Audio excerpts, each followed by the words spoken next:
Yeah, just give me a few seconds.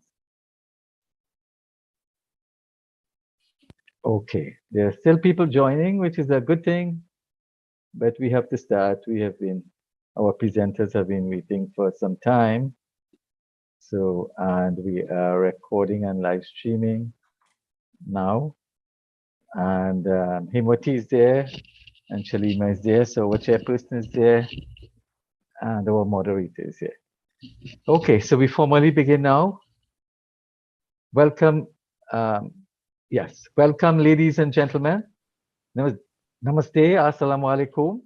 This is the 110th edition of our Zoom public meeting. We wish to sincerely thank all those who have contributed in whatever way to the success of this ongoing pan-Indo-Caribbean and pan-Indian diaspora project. Our chairperson today is new, and she's from Guyana. It's always good to have people who are actively involved in this program from the Indian diaspora. She is Sabrina Himwati Totaram, an administrative assistant with a ministry in Guyana. She's also the president of the Blairmont Hindu Youth Organization and the assistant secretary of the Blairmont Humanitarian Organization. Ms. Himwati is currently studying for her Bachelor of Commerce degree. Himwati, welcome. Please chair the meeting.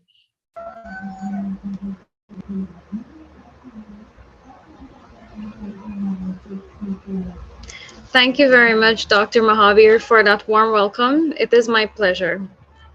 Namaste, assalamu alaikum, good night, good morning, and good evening to all of you, depending on which time zone you live, because there are persons here from different countries with different time zone. So this is the 110th edition of our Zoom public meeting. For 109 unbroken continuous weeks, we have been here every single Sunday.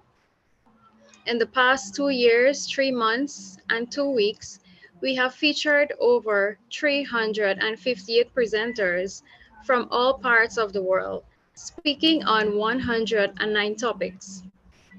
Ladies and gentlemen, this is a weekly forum being hosted by the Indo-Caribbean Cultural Center, a legally registered research and publishing company operating since 2010. Unlike today, we often partner with the Amina Ghafoor Institute for the study of indentureship and its legacies, led by Professor David Abedin. In order to continue this weekly program and to make it better and bigger, we are asking you to kindly give us your suggestions as well as donation.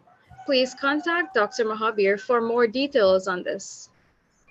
This evening, or tonight for some of you, our moderator is no other than Ms. Shalima Mohammed. She's a co-director of the Zoom platform.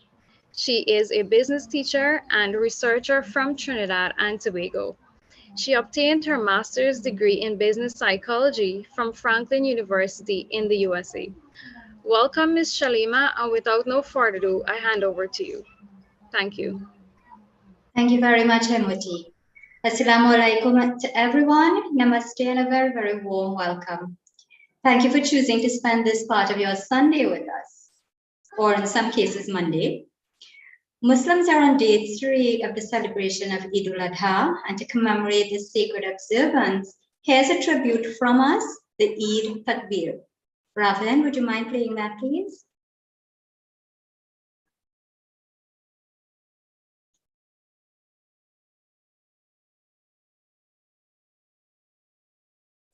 Sorry, just give me 1 second, man. Sure. It's in the script.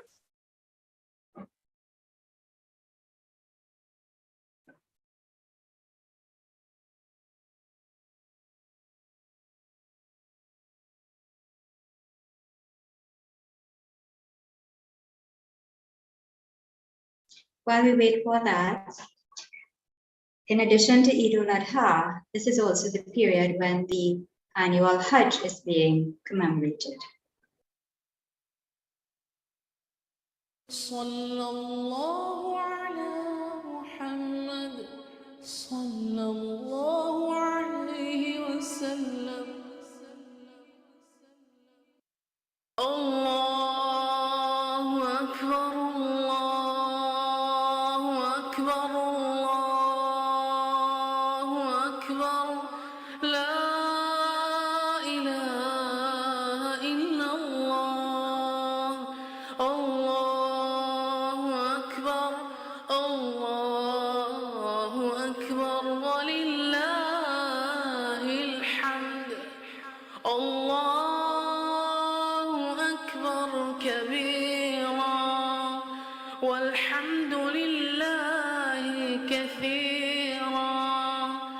وسبحان الله بكرة وأصيلا وصلى الله على نبينا محمد وعلى آله وصحبه وسلم تسليما كثيرا. الله أكبر الله أكبر الله أكبر لا إله إلا الله الله. Thank you, Robin. So this takbir is recited by the 1 million worshippers who are currently wrapping up the Hajj. And this is being recited actually from the time that they leave their respective countries and on every step of the way throughout the Hajj. So we move on now to our panel discussion. I just want everyone to know that Ravin has muted everyone and will give permission only to the presenters today when they are ready to speak. And this is especially because we want to avoid trolls invading the program. So please be advised that the meeting should not exceed 2 hours. And our topic today is Indian acquisition of land in the diaspora from indentureship to ownership. Popular belief among Caribbean people, mainly Africans, that Indo-Caribbean people are wealthy and own plenty land. This belief is grounded in the myth that Indians got free crown lands from the colonial government at the end of indentureship.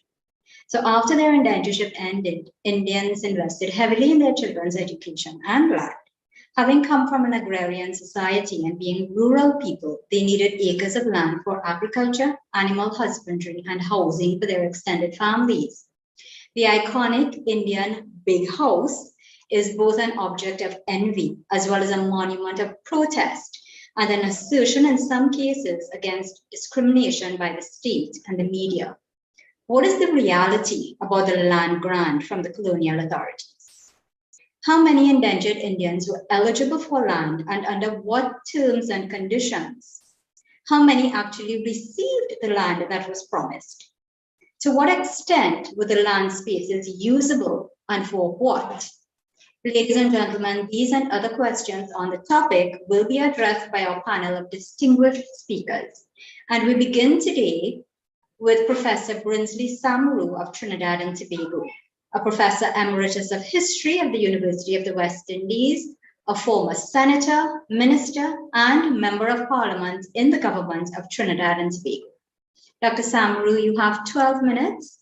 We will share your screen for you. Go ahead, please.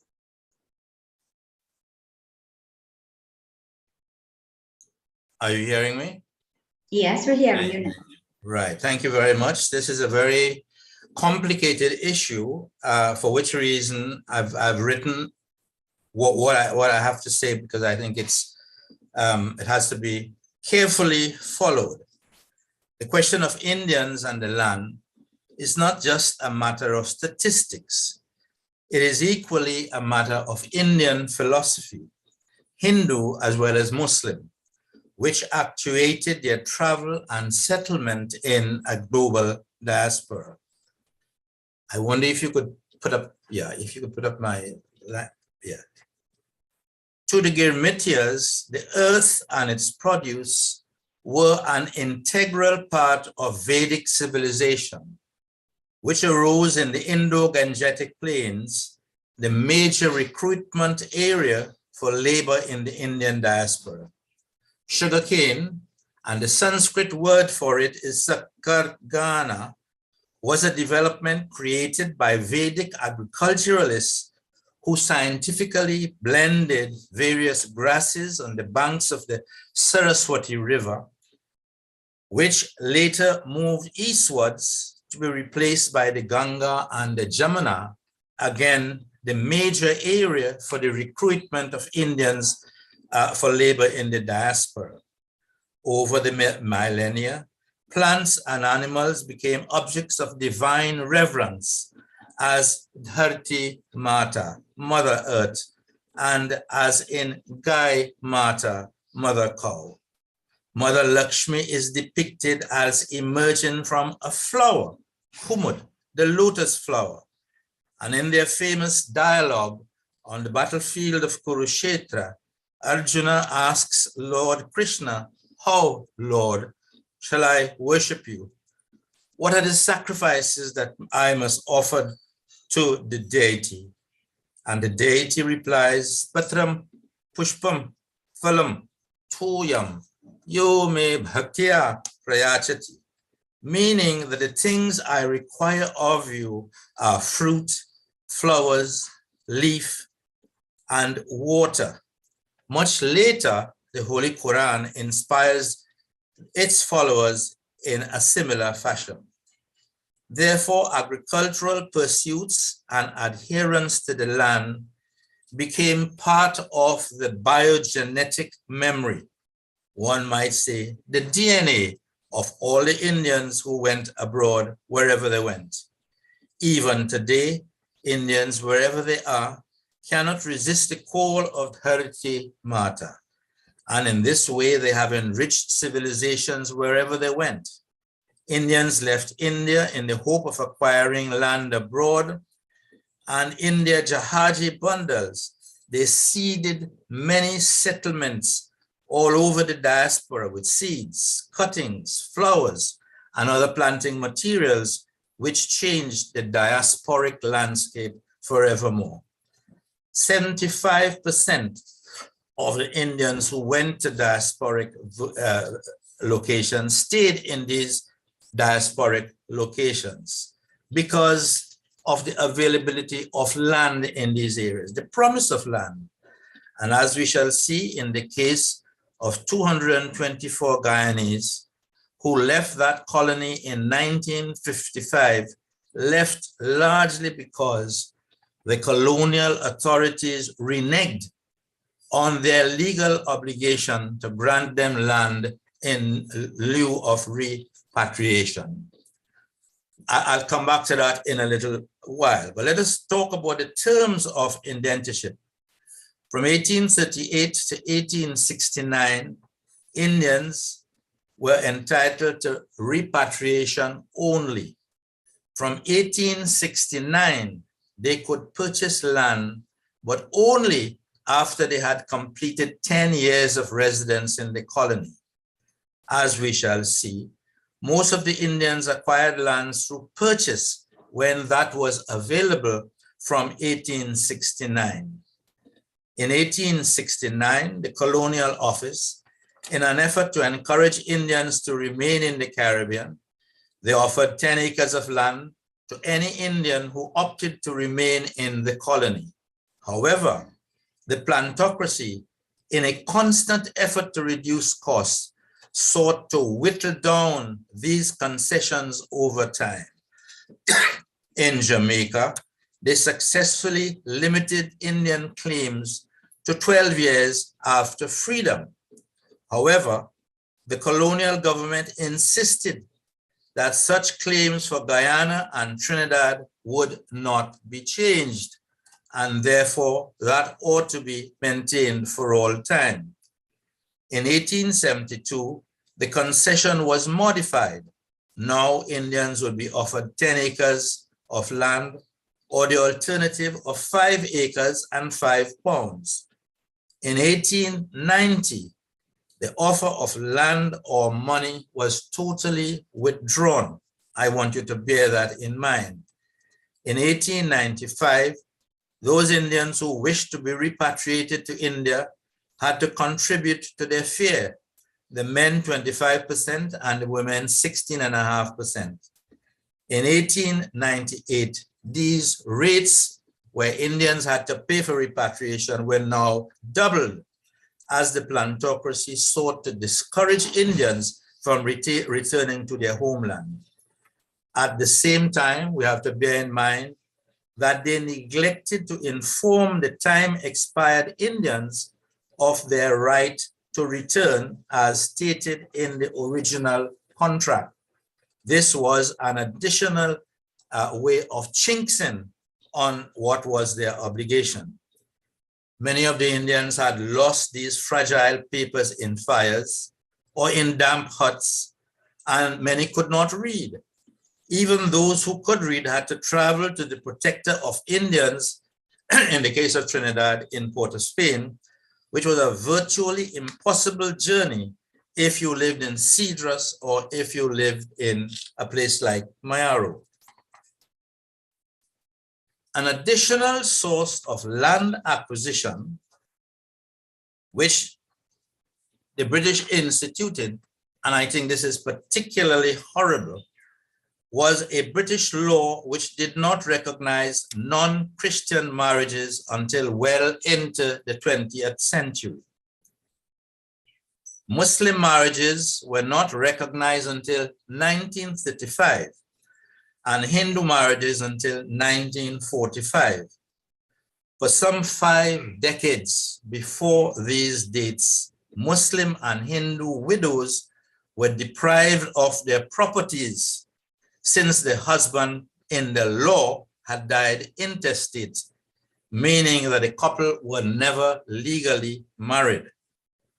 Local white Creoles with insider information were ready to pounce on these hapless widows, forcing the breakup of stable families and the considerable loss of property that had been built up over decades.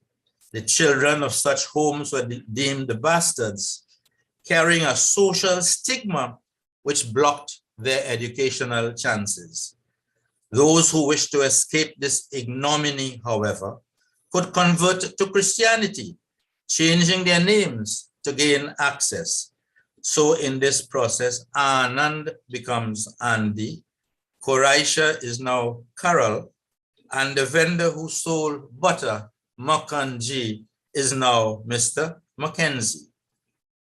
What were the numbers who gained land under this commutation scheme? In Trinidad, 3,979 Indians had obtained land by the end of the 19th century. This was out of a population of 86,740 Indians in the colony. This meant that 4.5% of the Indian population benefited from the concession, obtaining 10 acres or 5 acres, depending on the particular time of their indentureship. It must be recalled that the Indians obtained marginal lands, which the plantocracy could not utilize because it was still swampy, as in Caroni or Oropouche. Or they obtained lands in forested areas, high forest, which they had to clear before taking possession, as in the jungles of Piparo or Upper Freeport. Yet they converted these lands into centers of production with flora and fauna brought from India. In 1869, Governor Gordon allowed non-Europeans, which would now include Indians and Africans, to purchase land, and the Indians took advantage of this allowance. Between 1885 and 1912, they purchased 53,682 acres. Among these purchasers were Bharat Singh, a former Girmitya, who bought the 130 acres estate of Korial estate in Irie village, and Budu Singh, who created a whole village, which today bears his name in the deep south. In Manzanilla, Bhekni, a woman who came here as a child in 1870, became the owner of the very large San Isidore estate, a large holding where she grew prime cocoa as well as citrus crops. It was from Bhekni's estate in Manzanilla that cocoa was taken by the Presbyterians, John Morton and the others, to West Africa, which is where that industry started. Cocoa in West Africa from Bhekni's estate in Manzanilla. Finally, I want to talk about the case of the resurgent, 1955.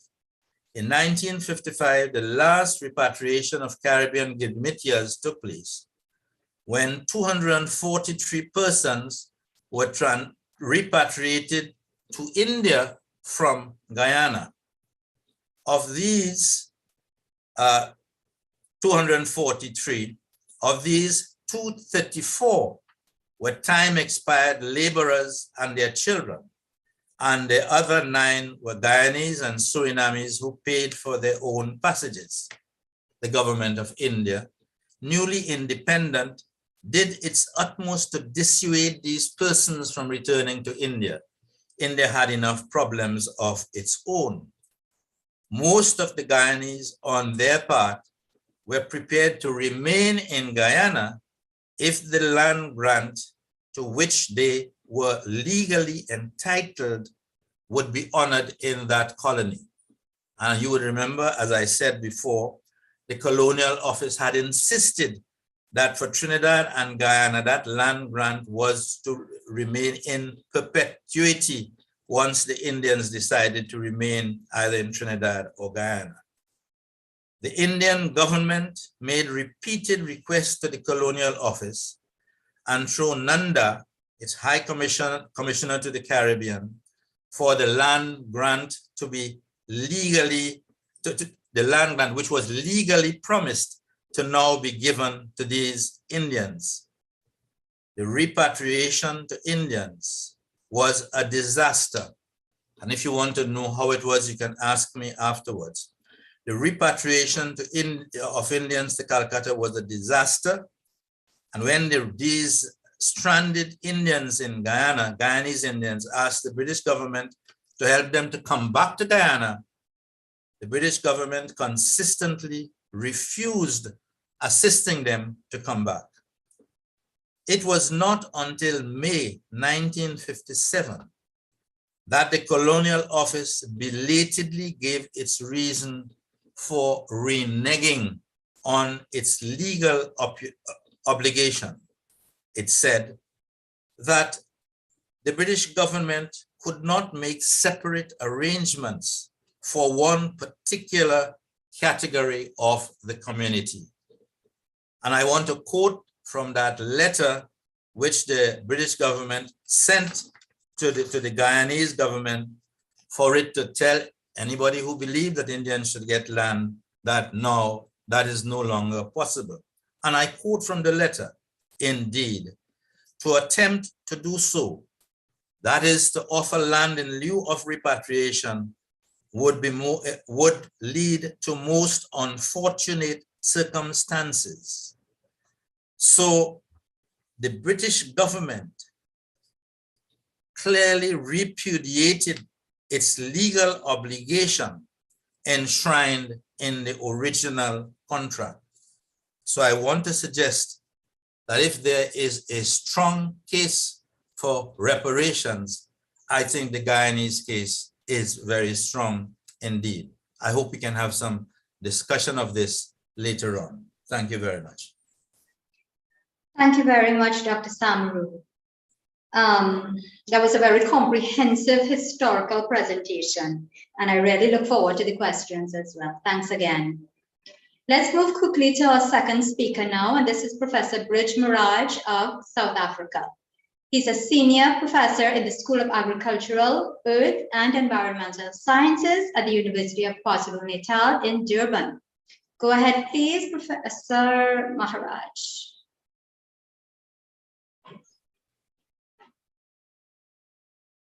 You need to be unmuted. Robin, please unmute Professor MAHARAJ.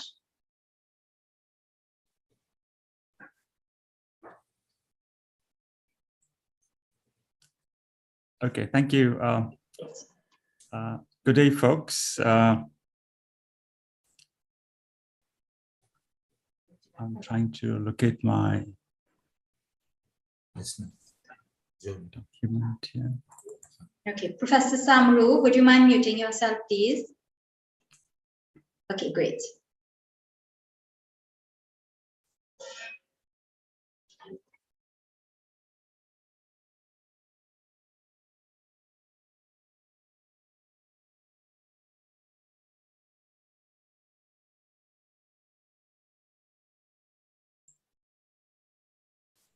Can you see my screen, people? Yes, we're seeing your screen. Thank you. Once again, good day. Thanks to Dr. Mahavir for twisting my arms to join the panel, and congratulations to Dr. Mahavir and his Caribbean team on the 110th consecutive session. I think COVID has separated us and isolated us, but I think with Zoom, there's been an opportunity for different endangered communities to come together through the Sunday slots. My brief presentation is based on a number of papers that I've written over the years, and I've got them on the screen. I'm going to send these papers to Kumar, and he can share it with anyone that's interested. And my email is also on the screen, and I'm happy to respond to any requests that colleagues may have. This is broadly the structure. I'm not going to go into a lot of details. The story is very similar. I'm glad that Prof. Samaroo spoke before me. He set the scene. And I'm going to start by just flashing through 76 laws that affected Indians' access to land from 1859 to 1950. Professor Maharaj, excuse me, should we be seeing your PowerPoint presentation? Yeah, you should be. Sorry, are you not seeing it? We're not. You need to click on it. Oh, I'm sorry. That's it. Just open the actual presentation. Oh, shucks. Can you see it now? It should be opening, not just yet. I believe you're sharing the wrong application, so you have to stop the share and restart it. Now can you see it? Yeah. You can see it now, right? Yeah. Yes, Okay. we now see that. Yeah, so these are the papers that are available, and I will send them to Dr. Mahavir, and also should anyone request any particular paper, my email is on the screen. This is broadly the structure of my presentation. It's going to be very brief. And so here I'm going to flash through 76 pieces of legislation from 1859 to 1950. The indentured laborers arrived in South Africa in 1860.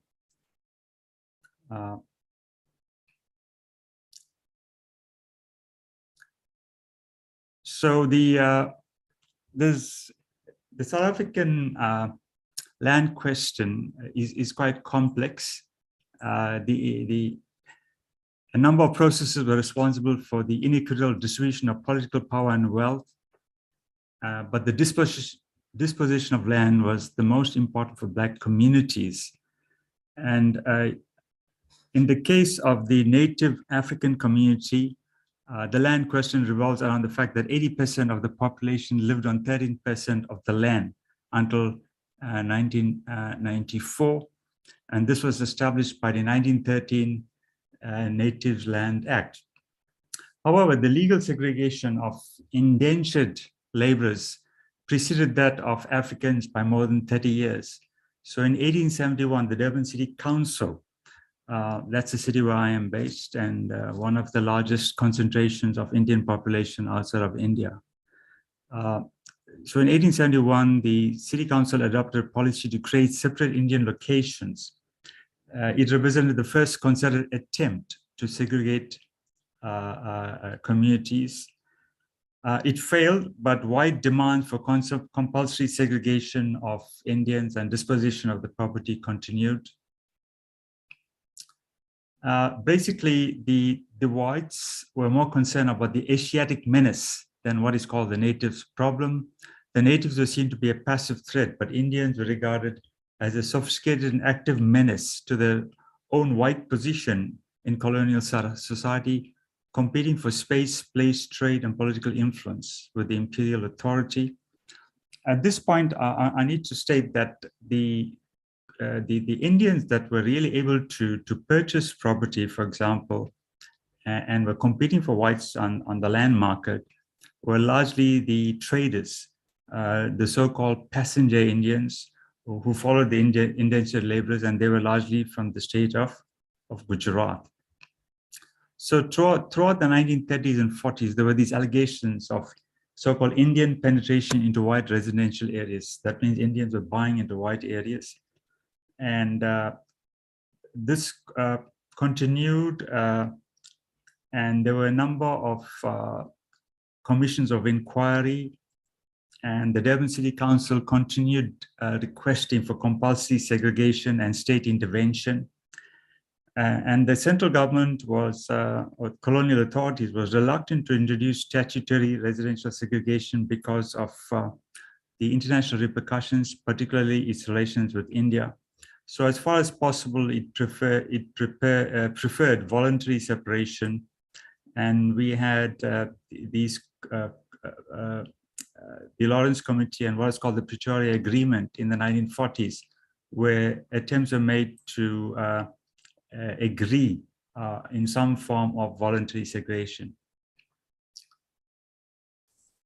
The other problem was in Durban, there was a strong alliance between the municipal council and the white working class.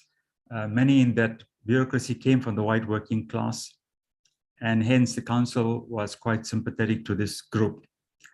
The white working class was threatened by Indians who were competing for them in the labor and housing markets. So in 1943, there was what is called the Pegging Act, which basically pegged racial pattern of land ownership for 3 years in Durban.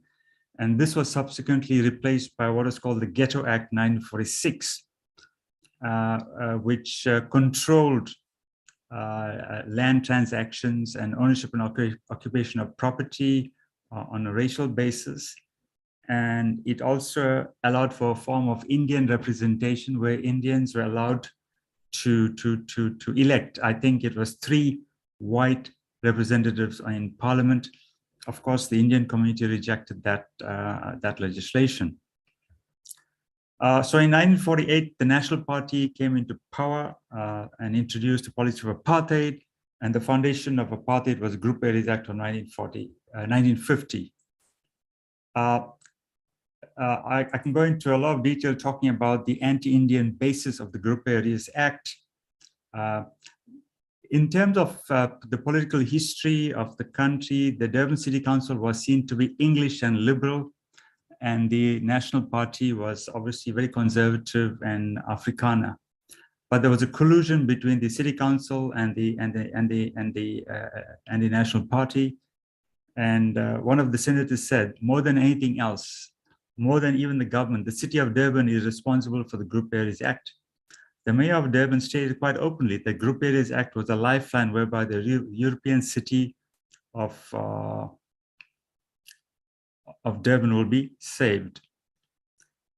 So the Group Areas Act was a powerful tool for state intervention in controlling the use, occupation, and ownership of land on a racial basis. It emphasized separate residential areas, educational services, and other amenities for the different race groups. The Durban City Council set the pace for the whole country. It established what is called a technical subcommittee. So what happened was when the government approved this legislation, they didn't know how to implement it. So the Durban City Council led the way. For example, the technical subcommittee said that each race group must have effective boundaries, and those boundaries should not be traversed, especially in terms of going to work.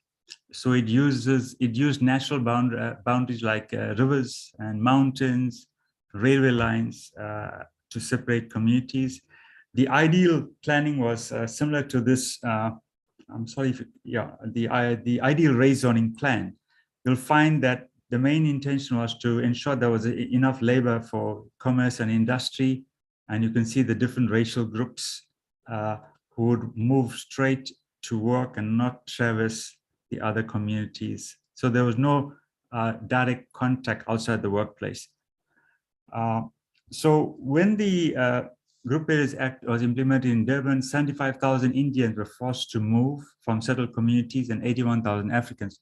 Now it's important to note that it does not mean that the 75,000 Indians and the 81,000 Africans actually owned the property. They were living in those premises. Some of them were renting. And some of them had taken over marshy land, the similar experience that Prof. Samaroo spoke about.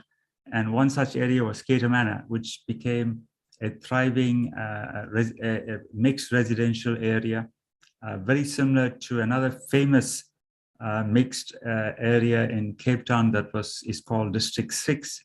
And much has been written about District 6 and Cape Town. One of the issues was how did the community respond to this form of uprooting and displacement? In 1958, the Mayville Indian Rapiers Association made this appeal, and I quote this very often.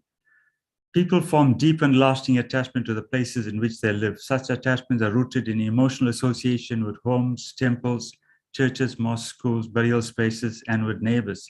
Years of friendship, the passing on of homes from generation to generation, such are worthwhile values which cannot be set aside lightly. Is it fair to ask people now advanced in years to break up old associations and homes, businesses, etc.?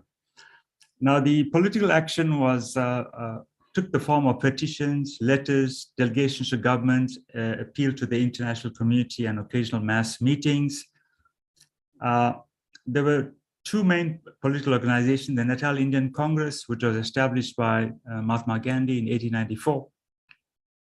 And the Natal Indian Organization was basically a breakaway group from the NIC, which was more conservative and made up of the business class, and were more likely to, the phrase I would use is collaborate with the apartheid authorities. Segregation represented a double-edged sword for the underclasses. For example, those who were renting had an opportunity to be housed in municipal schemes. Others would be displaced totally, they would have nothing. The other problem with the failure of protest was the coercive apparatus of the apartheid state, represented by the army. The security branch of the police force was very strong. Poor Indians struggling to survive were unlikely to court arrest and imprisonment.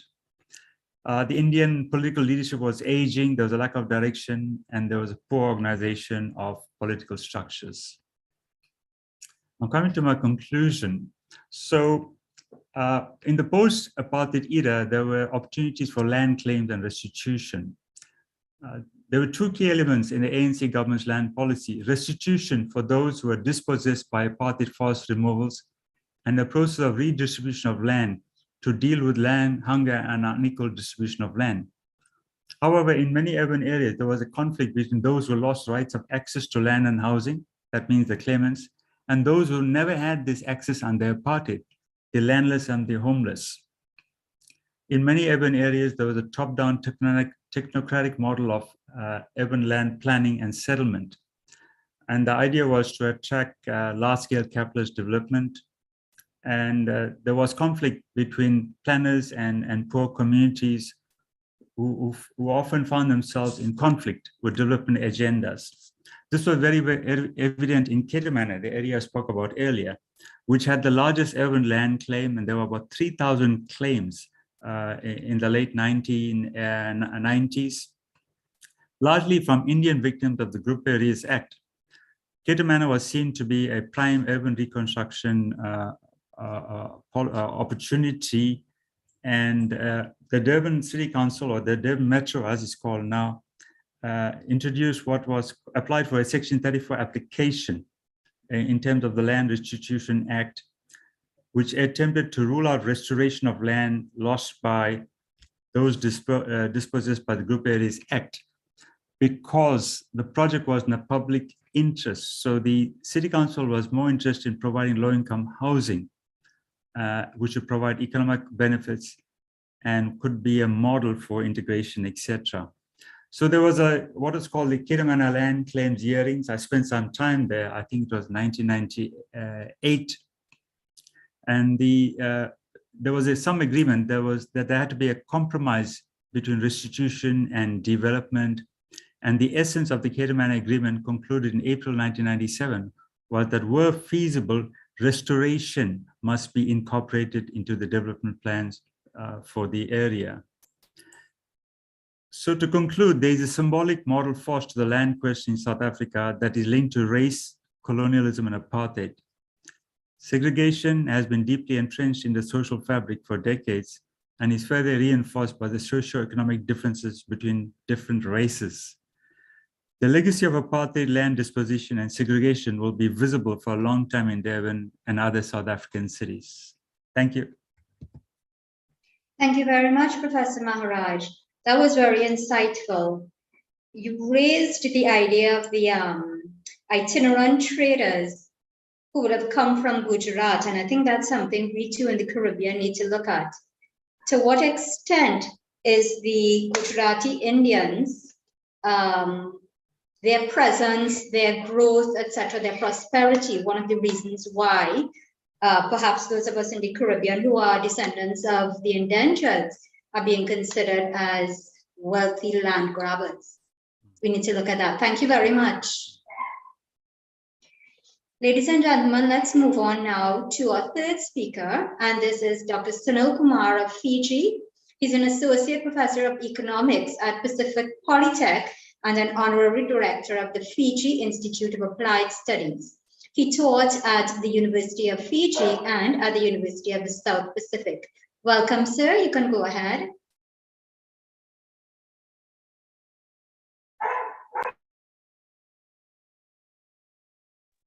Robin, can you unmute him, please?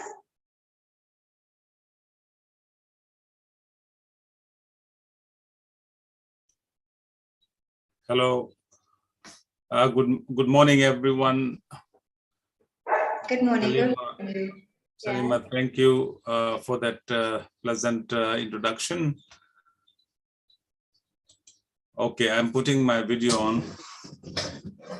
And my thanks to the team from Trinidad and also Nalini Naidu for inviting me. Just to mention, I'm not an expert on land. I'm an economist, but I'm reasonably familiar with land issues in Fiji. So my presentation would just be an overview of the issues. I would not get into the details, but provide you an overview of how the issues actually issues happened over time from the moment the Indo-Fijians refers to Indians, set their foot in Fiji as indentured laborers. Now, my presentation is in a brief 5 parts. Can you go to slide 2, please? Okay, thank you. So that's how it looks. I will start with the nature of land and the kind of distribution we have in Fiji. Largely, there are 3 categories of land.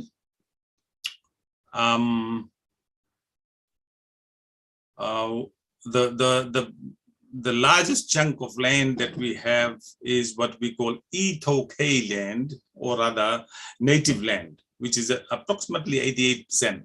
Some say 87.5 or something like that. State-owned land is about 4%, and freehold would be anywhere between 6 and 8. That's not very clear because some parts of some pieces of land may not be classified as that.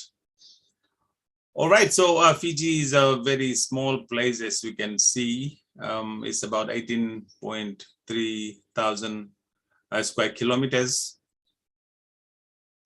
And we have 330 small islands, out of which 110 are inhabited. And we have a small population of 180,000, not even a million.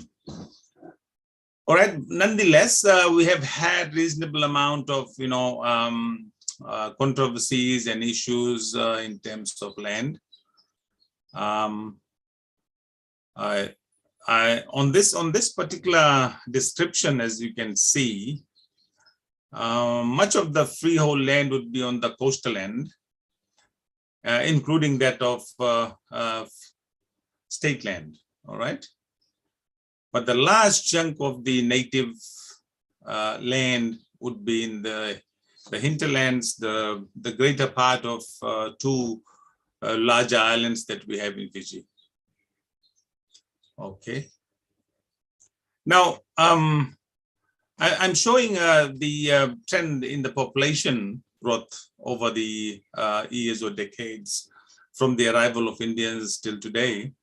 The reason is because it's the Indians or Indian arrival that has mounted pressure at that time on the colonial government to place legislation on land, largely I would imagine to restrict acquisition of land by the Indians. And I have seen the presentation by our colleague from South Africa, and I think it spells it out. The real fear about land acquisition or land grab, sometimes it has been called, would have come from Indians and not the natives. So that is why I'm trying to show this. At the moment, we are about 33%. When I say we, Indians are about 33% of the whole population.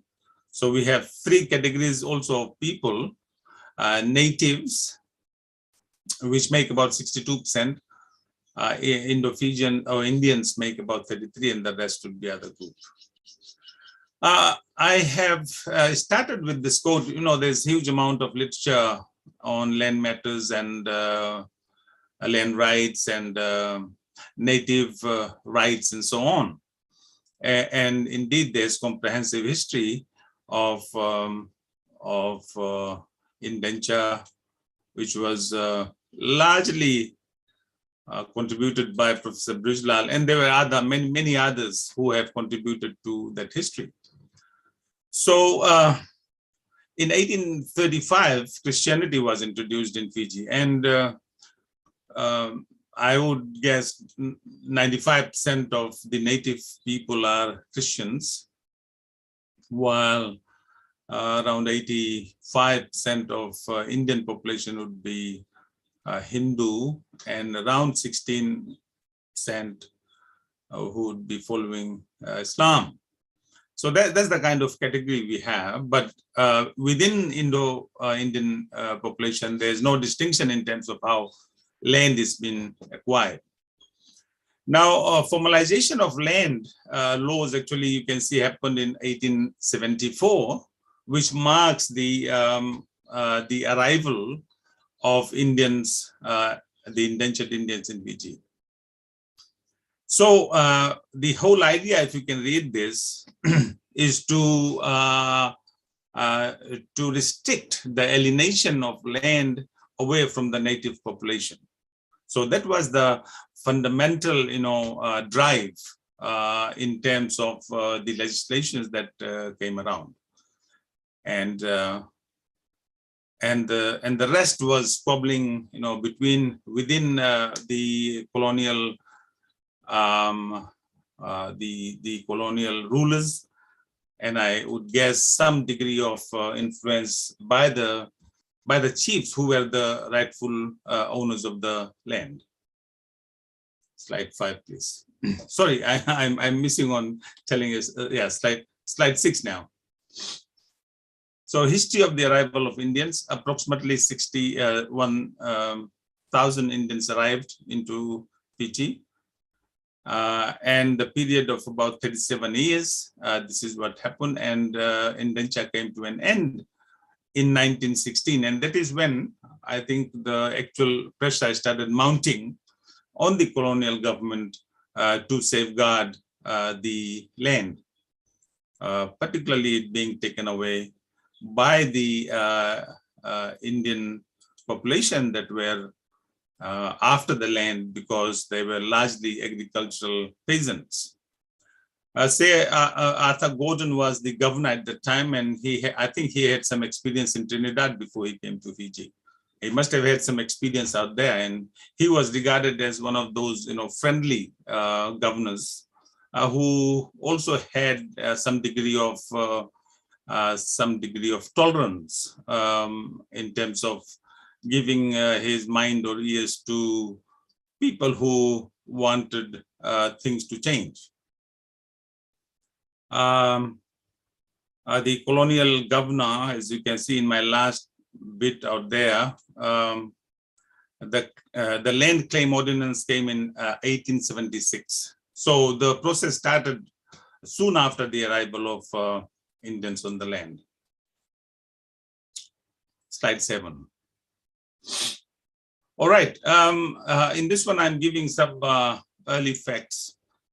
The National Archives holds the record of the proceedings of the Land Claims Commission, where the records of the articles like whiskey, eggs, guns, and so on, these were the kinds of things that were used by the early settlers to buy the land.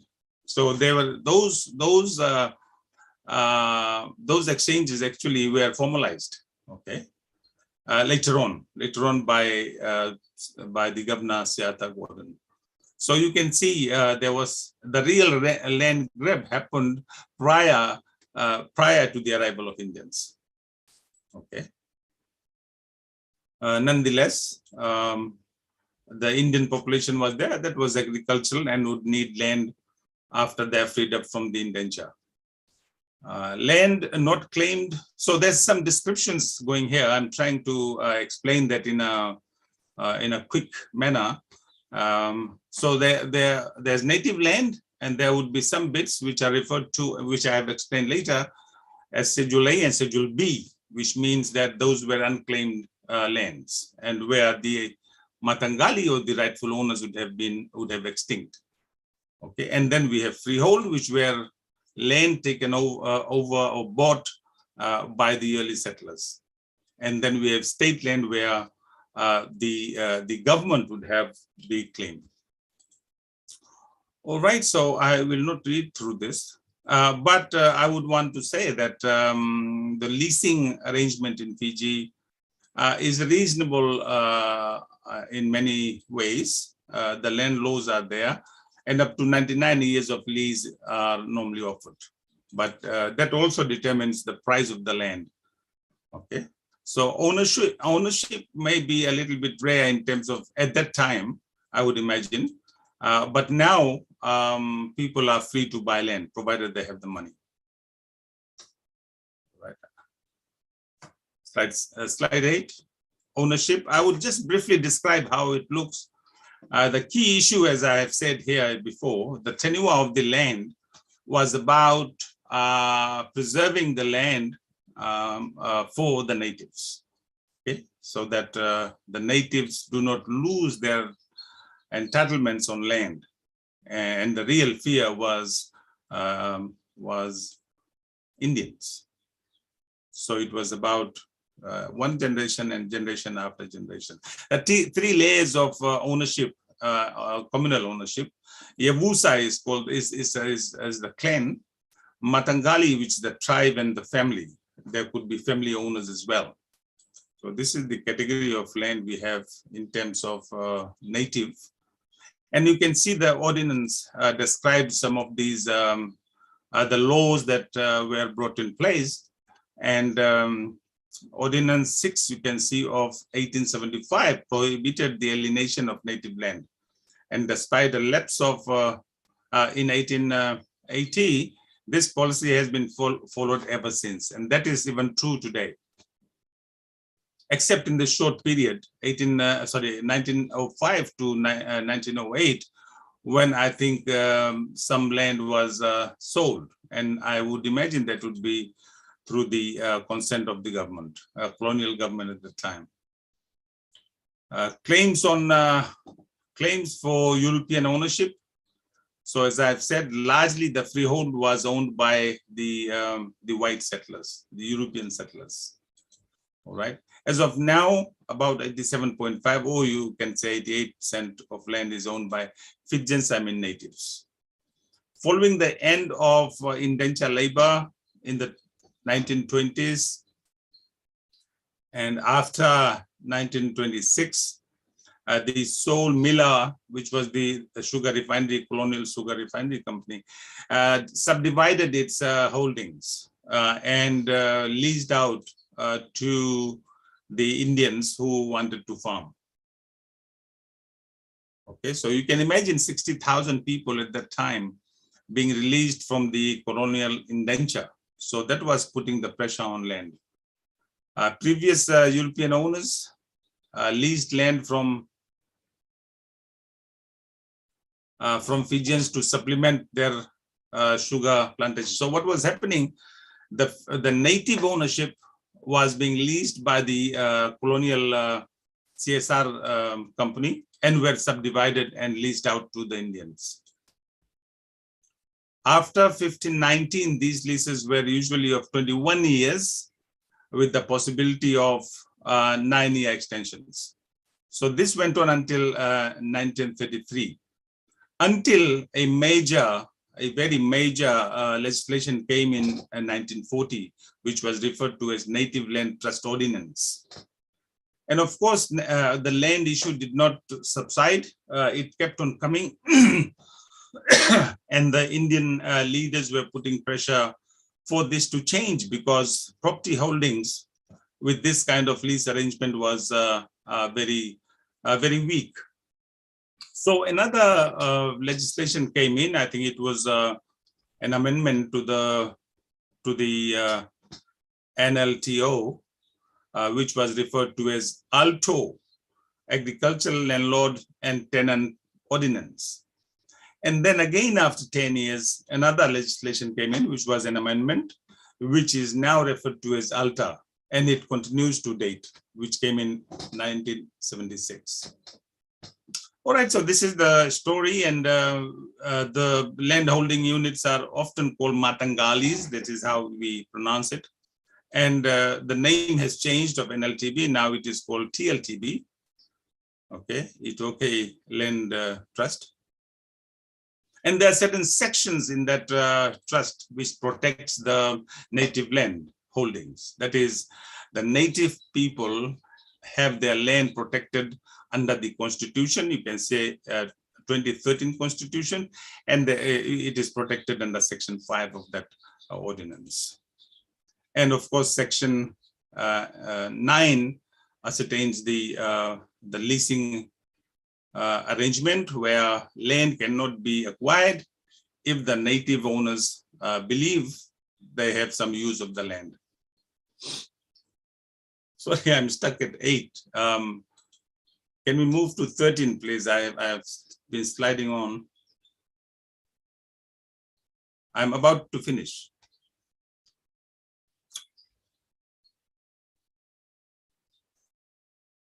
Yeah, that's 12. Yeah, thank you. Sorry, the numbering has some problems there.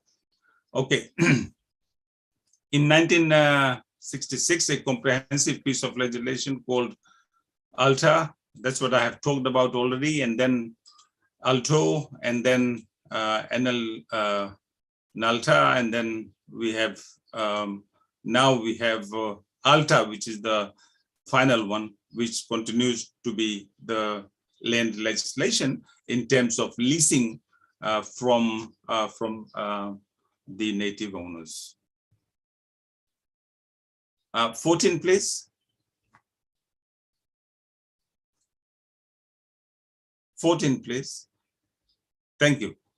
The amendments that have come around, the idea was to improve the leasing arrangement. And there's much more bigger stories, that are there, which has led to the migration of Indians from Fiji.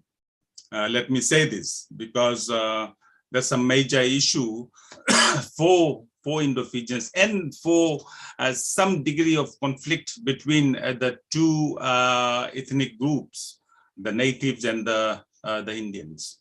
Now we have arrangements of 30-year lease with 20-year renewals. And also there are more, I would believe, more room to negotiate. So that is what makes it a little bit different and much easier now for people to invest.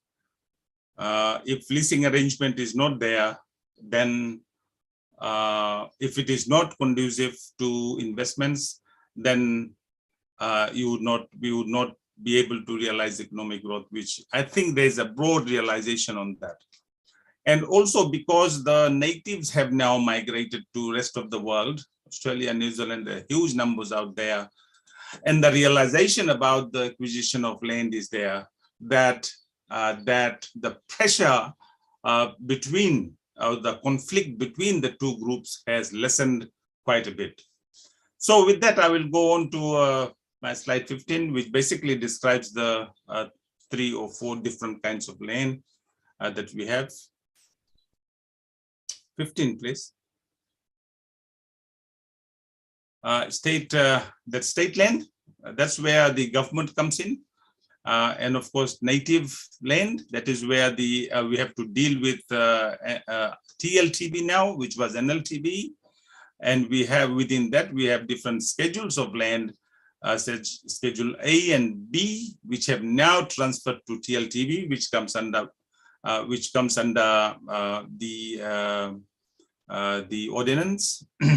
And of course, we have other types of land, which is offshore and so on, which have different guiding laws where acquisition can happen. Okay, so this is my final bit. There's huge preference for freehold land, as you would know, but the prices of this land is exorbitant, which means you would probably pay 3 or 4 times the price of leased land if you were to buy freehold land. So that's my presentation, and if there are any questions, I would be willing to answer. Thank you very much for your patience. Excellent. Thank you so very much, sir. That was a very, very educational presentation. We appreciate it, and I too look forward to the questions. We'll move on quickly now to our 4th speaker, Ms. WANNITA RAMNATH of Suriname. She holds a master's degree in linguistics from Leiden University. She's studying the baithak gana genre of music of Suriname. She is also the CEO of a pharmacy and healthcare company in Paramaribo. Welcome, WANNITA. Go ahead, please. Thank you so much.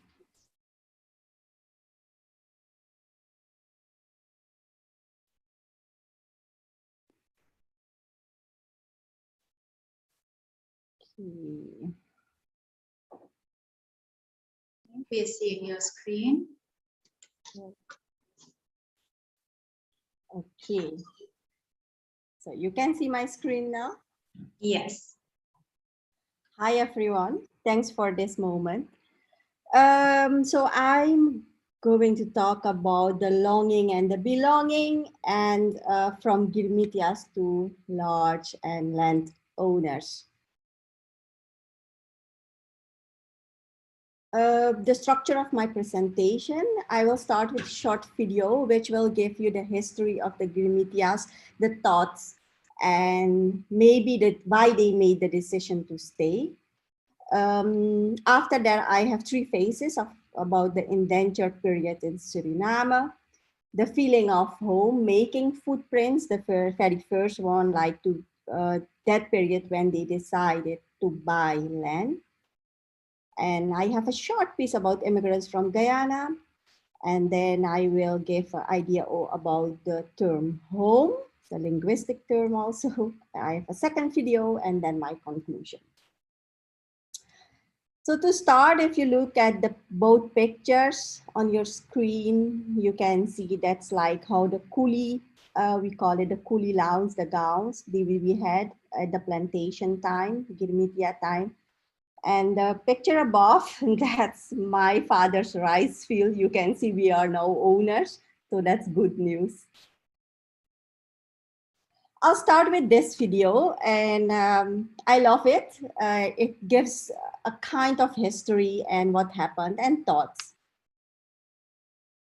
During 3 महीना जहाज पे रिश्ता नाता तो बन ही जाए अंतराक जोगाई के थैली में एक एक विचार दिमाग में आए देश में कई सन लोग भेटाए खेती बाड़ी बढ़िया सयाए 5 बरिस कस के कमाई के लौटब कापन पैसा जमाई के 7 समुंदर पार कराई के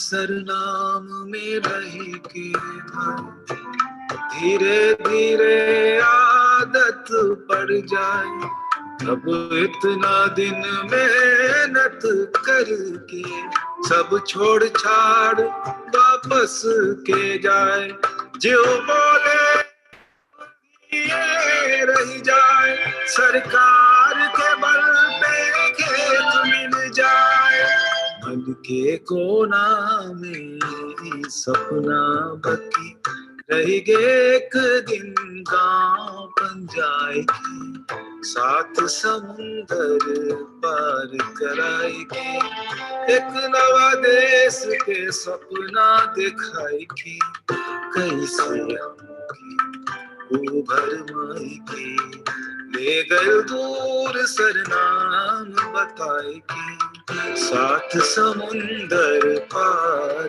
कराएगी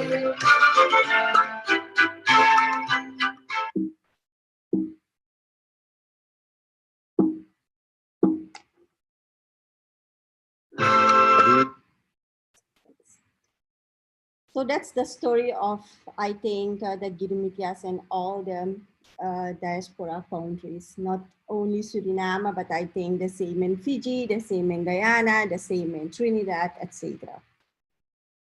I have 3 phases for the indenture period in Suriname, which is, this research has been done by Professor Chan Chuni and his sister. The first phase, that was from 1873 till 1889. The indentured laborers were the majority, and in the early years, they were lonely without family. The only thing were like the relation they made on the ship, like Deepu Bhai and Deepu Behen. And later, when the next arrivals came, like they landed in Suriname, they made some more, but still they were in like minority.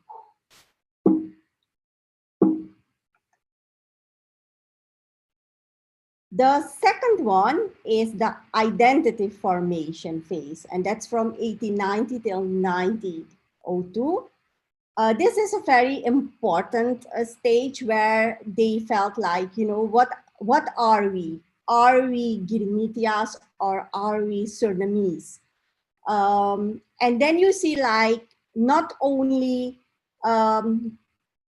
we have not only like, they were not only sitting and waiting for them time to expire, but also like for formations of ethnic identity groups. One of them was like the SIF. We have the Naujawan groups, etc. I will later on, you can see that.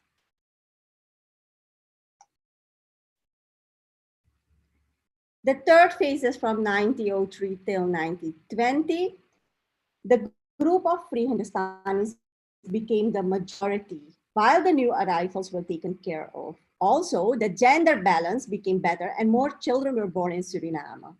Hindustani, small farmers settled on settlement centers, but gradually many settled beyond settlement centers, buying their own plot of land and becoming the dominant group among the Hindustanis. Furthermore, the Sif started to strive for total acceptance as subjects of Surinamese, together with Royal Kingdom of the Netherlands. The identity. gradually, it was like a totally discussion. Are we Girmitias? Are we Surinamese? Are we Indians? What are we actually? The Surinamese Immigrant Association, called SIF, held the cultural and identity of the Hindustanis in high esteem. The aim was to represent the interests of these Girmitias. This period was important because nationalistic feeling about these immigrants were then stirred up, were Surinamese and no longer were immigrants. The cultural identity was strongly related to the cultural heritage they brought from India. In 1922, the name of SIF changed into Bharat Uday, which meant upcoming Hindustani. The association changed this name because of the term immigrant. They don't want it to have the immigrant in the name. So they don't want it, in fact, Surinamese Immigrant Association. That's why they changed it into. Young Hindustani intellectuals founded their own organizations, the Nawa Yug Uday, New Age. And that was in 1924.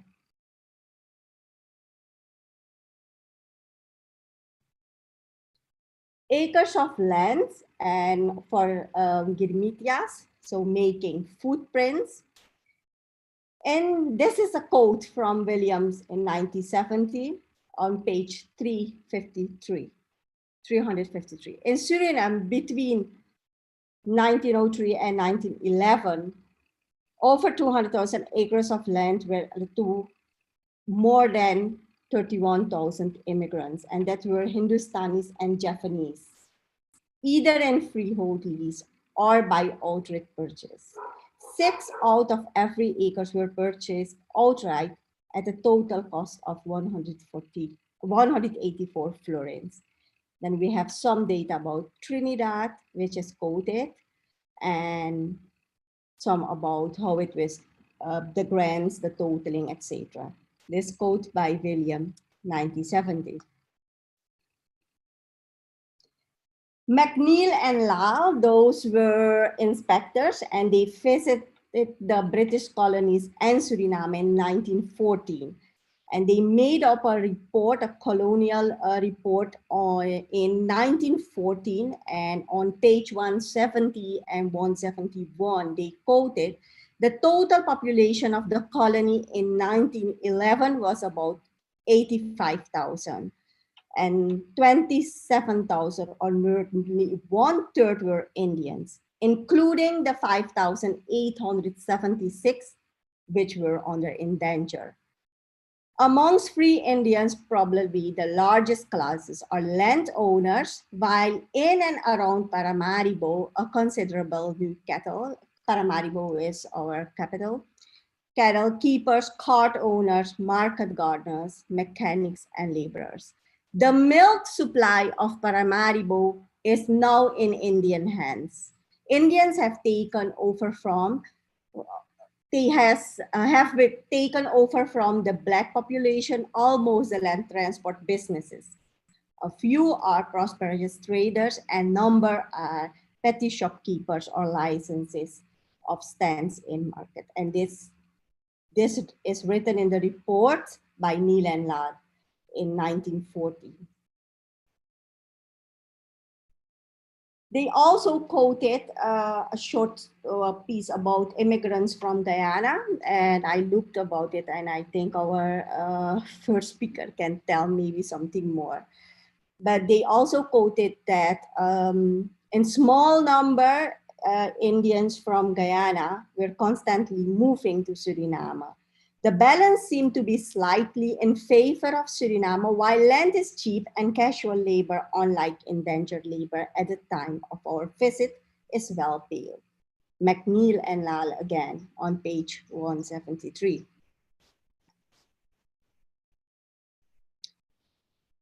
Why do we think that people want to have that feeling of longing and belonging? So then we look to the term home, and the feeling that you want to feel safe, stable, and something that's yours, that feeling of safety. So we have a lot of researches done on home. And George Murray, for example, in 1969, she states that home provides stability and security, a place that people long for and where the feeling of belonging and bondage is. Wong Dorothy states that home is everywhere and nowhere. And I can explain this because if you see in linguistics, it's like one of the popular themes is like imagery, to think about things which are not there. Like in songs and in poems, we find those things. Like in a lot of songs, we see that the Girmitias were here, and then they were thinking about a neem tree, for example, or on their yard where a lot of children are playing, or Makkah, Medina, Ganga, Koyalia. So you just mentioned them. And that is, you just imagine it, it's not there. So in fact, they are talking about like you have an imaginary home. It's not like really. And where is your home in that beginning? You're here to work on the plantations. Are you still Indian from India, or are you Surinamese or Guyanese, or are you Fijian, anything? And where are you? So then identity starts to play a very important role. And you see Gaston, for example, he is talking about home is a place with a strong attachment and memories. And we have weeks with identifications as feeling of belonging. I have a second video where we can see all those what I mentioned. You can find it in those lyrics. सब सह के हम चुप रहले सब सह के हम चुप रहले बढ़ैले माँ की रस्म कलकत्ता के दीपू से जब मुल्क जहाजवा पे गईली रे कलकत्ता के दीपू से जब मुल्क जहाजवा पे गईली रे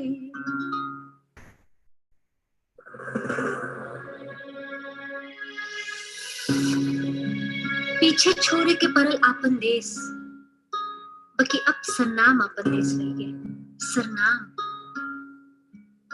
अब हिया आए के पहुंच ली अब इधर ही रहबे जिंदगी अब हिया गुजरी घर द्वार बाल बच्चन अब यही हमार देश सरनाम हमार देश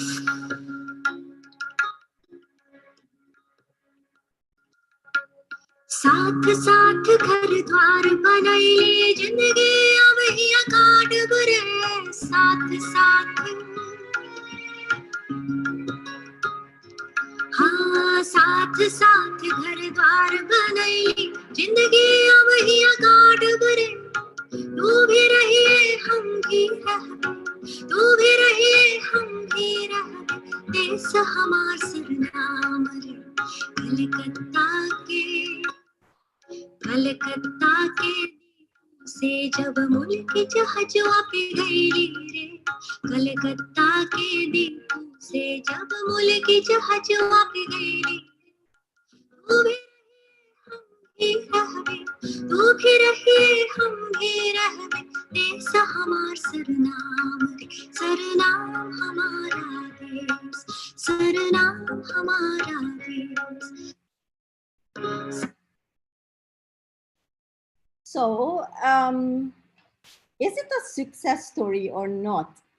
So when we are looking to different persons who did a research, academic person like Professor Chuni, the cleric, even Michiel van Kempen, Lal, Bhagwan Bali, even Hassan Khan, Rahman, everyone. So what we see that our endangered Hindustanis, they survived the plantation life, and Suriname was a Dutch colony. So we are speaking Dutch here instead of English like the other countries. And although there was a government, although there were hard times, everything, the Hindustanis indentured laborers, they managed to buy lands. They managed to make a life over here. Of course, 1/3 left the country. They went back to India. But those who stayed here, you can find nowadays Hindustanis in each layer of the community, from the top, from the Polytech, from the biggest businessman till the gardener. So we are all over in the country. And that's not what I'm saying, that's what everyone who did a research on it, they came to the same conclusion. So thank you very much. And later I'm ready for all the questions. Thank you very much, Ms. Ramnath. That was a well-researched presentation, I must say. We will move on now to our final speaker, and that is Mr. Ravi Dev of Guyana. He's an Indian civil rights activist and former member of parliament representing ROAR, an Indo-Guyanese party. He's also a former attorney at law in New York City. Welcome, Ravi Dev. Go ahead, please.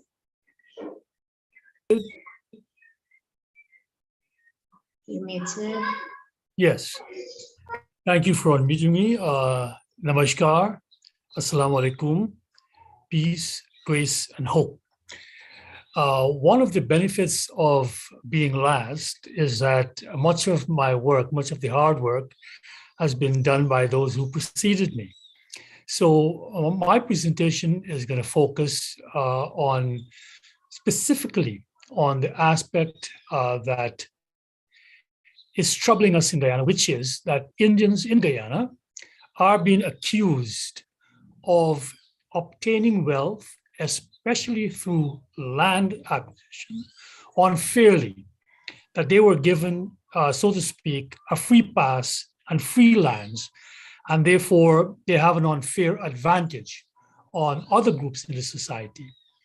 So I am not an academic, but what I do and have been doing for the past 30-odd years is to take these various issues that have been causing conflict within our plural societies and to try to bring some level of factual discourses out into the public arena so that we may at least ground our assertions on that which happened and not that which we think happened. So first of all, let me start by following up on Professor Samaroo's point about that most of us in Guyana originated in North India. 86% at least came from North India, and most of those came from the Gangetic Plains.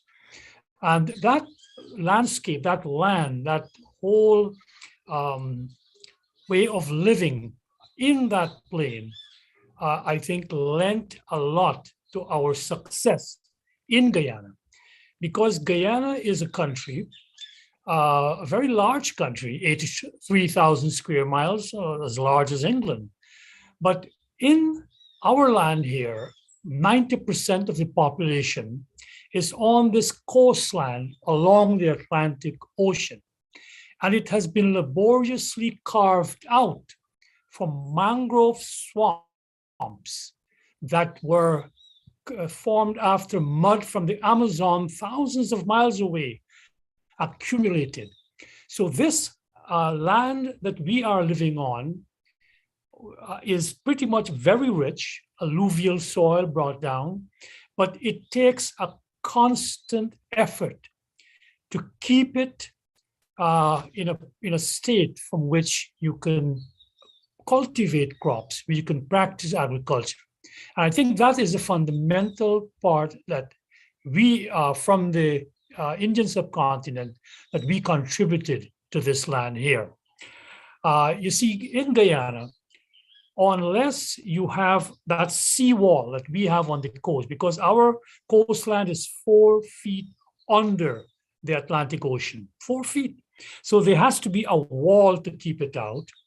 And behind the cultivated area, there has to be a back dam to keep out the waters that are flowing out to the Atlantic Ocean.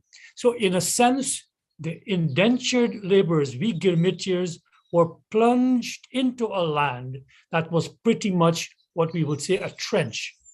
Water can accumulate, therefore it has to always be drained. It has to always be taken into account as to how your crops will or will not grow. Now, when we were brought here, we were placed into lodges. We call it in Guyana, incidentally, lodge is an Amerindian word, meaning large barn for keeping coffee. Guyana used to also produce coffee by the Dutch. So we lived in lodges, and we first started to into agriculture and had a more direct connection to land other than the plantation land of sugarcane when we started to cultivate small areas around our lodges, and these were generally for the vegetables that we were used to that had not been grown, like baigan, lauki, and other crops like that. So these were grown by the immigrants, by the Girmiches, and that is how they took their first step to actually claim the land as their own by not only humanizing it, but humanizing by their culture, the plants. As we heard about neem, we heard about other plants that were brought for religious purposes, but we forget that also much of the food we ate and still eat, we are the ones who brought it here and we cultivated them. We then, of course, moved on to rice because rice was one of the major crops on the Gangetic Plain. They had other grains, but rice was more suitable in Guyana here. And this brings us to the other fact about, if we're talking about land and Girmiches, is the type of Girmiches who were brought here. We have to consider that. The caste system has been castigated, rightfully so, for many reasons. But people overlook the fact that that broad division of caste, to a great extent, didn't have much meaning for the Girmiches. They were most concerned, or they lived within the rules of their jati, which was more or less what type of work they did. So for example, my great-grandfather was a Kurmi, and they were the agriculturalists par excellence in the Gangetic Plain. They were noted far and wide for making 2 blades of grass grow from where there is one. And also very important, the Kurmi women are also noted from the Gangetic Plain as working in the fields, as we say, even with their men. So we have to consider the type of the Girmiches, those of the particular jatis. We may call them the agricultural caste. They're also the ones who had expertise in minding cattle, the Ahirs. They brought their particular skills. So it's very important for us to know that from the Gangetic Plains, we were used to a particular landscape. We were brought into a land where that landscape was replicated to a great extent, but it needed a tremendous amount of work to keep it going. But the kind of people that we brought who were used to agricultural work were able to make that transition and to make their lives a success here.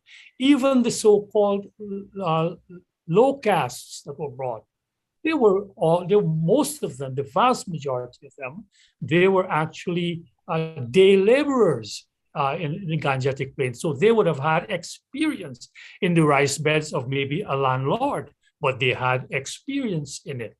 So when we come to put all of this now into some factual mode, I'd like us to put together, put up on the screen, Ravin, that first slide that I sent, the one on the lands that were exchanged for the return passage. Could you put that up, please? While Ravin is putting that up, in Guyana, they had to enact laws which would, no, this one is on rice. The one prior to that, the one on the kind of land that was given out after 1871. There were 2 slides I sent to Dr. Kumar. The first one, please. While we're doing that, I'll talk about that in 1850, as early as 1850, the planters realized that they had to give some kind of incentive for the laborers to stay in Guyana. And it's very interesting that in 1850, an ordinance was passed, not really to encourage the immigration of only the Kirimitias, but many people don't realize that Africans were brought as indentured servants also, and it was to encourage their immigration, that be it enacted that where any immigrant is desirous of commuting his right to a free passage for the value of land to the amount of the cost of such passage, the governor shall see fit to grant such immigrant out of the crown lands. Ravin, are you able to get that other slide? The one on Dr. Mohabir, are we able to get that other slide? I think this is it. He kind of make it into a graph with color and so on. No. This is the last one I sent you on Okay. rice. Yes. I sent you the other one. We don't have that? Yes, Ravin. I got two. I got a table and a graph. Yeah, the table, please. This is the table. I'm not seeing it on my screen.